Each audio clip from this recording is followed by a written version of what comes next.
Hello, experiential learners and internship class. I hope that everyone is doing really well. As you probably have discovered, we are finishing up week number 2, and we have already had 2 discussion forums.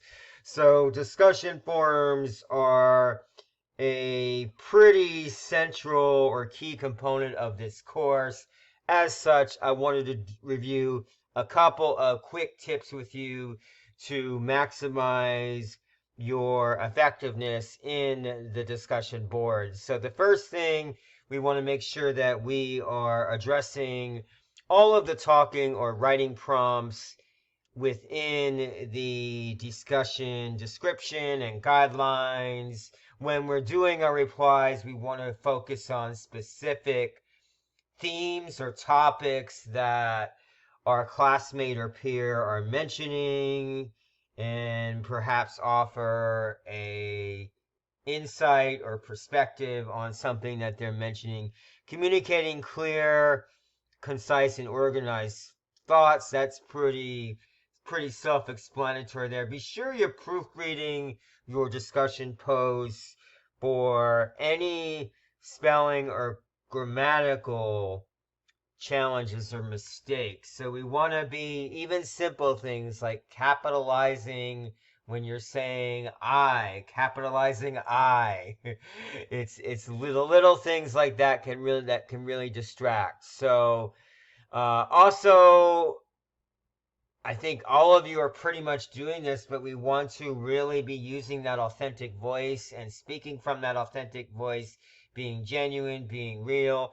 And most importantly, I would have to say, is follow up on peer and instructor reply inquiries. So if you have a classmate that's asking you a question, or I as the instructor are asking a question, please follow up on that so we can learn and dive a little bit more deeper into your practicum or internship experience. Be sure to post on time.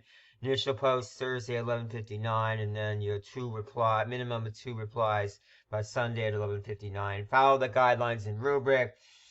And we have this RISE model for peer feedback that I think is a good model to follow. You're not going to be graded based on this model, but it is a great way to, again, take the discussion forum to elevate it, if you will, to the next level. So most of you are doing a pretty effective job with the practicing reflection.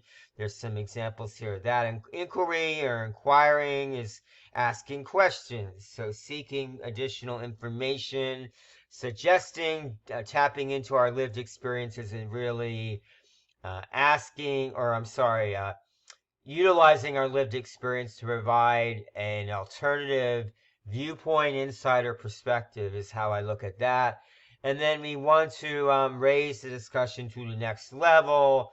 Again, this kind of goes along with the suggestion there. So hope these tips are helpful to you.